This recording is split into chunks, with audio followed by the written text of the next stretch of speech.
আমরা সামনে একটা জিনিস দেখতে পাচ্ছি। এটা আসলে কি কি মনে হচ্ছে? এটা দেখতে কি? এটা আসলে একটি শহীদ মিনার। হ্যাঁ, এটা একটি শহীদ মিনার। এটা অনেক আগেই করা, যার কারণে এই শহীদ মিনারের টি অন্যরকম।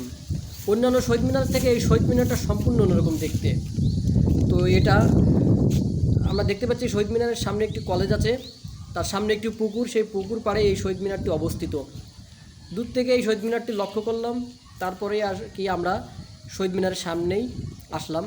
তো এখানে এসে দেখতে পাই শহীদ মিনারটি। তো শহীদ মিনারের আশেপাশে শুধু একটা কলেজ, আর তার আশেপাশে শুধু চারিদিকে শুধু সবুজ আর সবুজ। দেখে মনটা কেমন যেন অবুঝ হয়ে যাচ্ছে, কেননা জায়গাটা অপরিচিত। এই প্রথমে এখানে আসা, আগে কোনো দিনও আসা হয়নি। তো দেখা যাক এটা কেমনভাবে কি করা শহীদ মিনারটি। আমরা জানি যে 1952 সালে ভাষা আন্দোলনের কথা।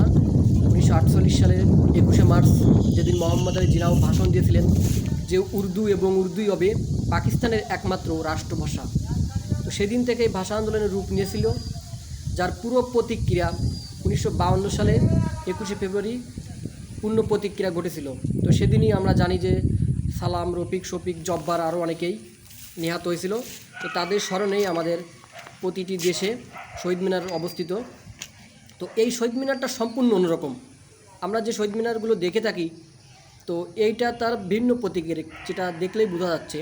তো এখানে 5টা শহীদ মিনার আছে। তো পাশের 2টা ছোট এবং মাঝখানের 3টা একটু বড়, আর তা একদম মাঝখানেরটা আরও বড়। তো এটা হচ্ছে শহীদ মিনারের পিছনের দিক।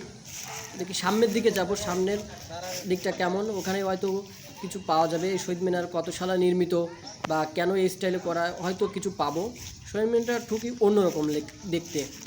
তো আগে কখনো এরকম শহীদ মিনার আমি দেখিনি, এই ফার্স্ট টাইম দেখতেছি আমি এরকম শহীদ মিনার।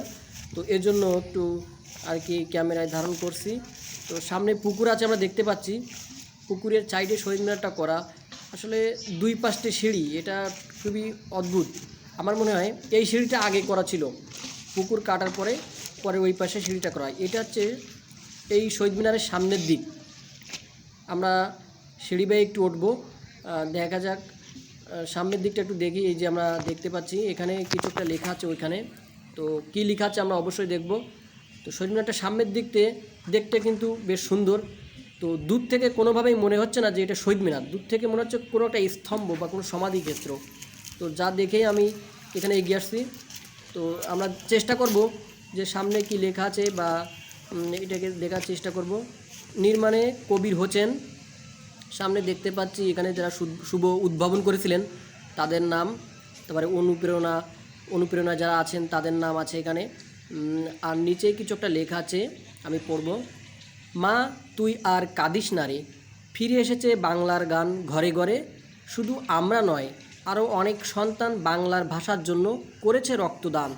দোয়া দিস মা জন্ম জন্মান্তরে, বীর সন্তান যেন জন্ম নেয় সকল বাংলার ঘরে।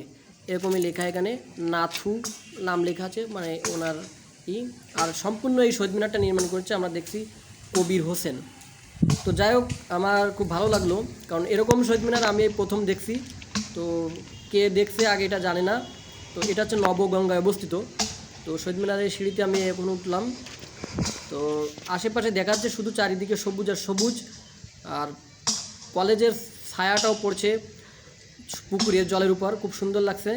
তো আশেপাশে বেশ বাতাস, একদম মানে নিস্তব্ধ পরিবেশ, অল্প হালকা ঝিরঝিরে বাতাস কানে ধেয়ে আসছে। তো যাই হোক, সময় খুবই কম, আর তাই এই পর্যন্ত আজকের মতো এখানেই রাখছি। পরে আবার কোনো দিনে দেখা হবে। ধন্যবাদ সকলকে।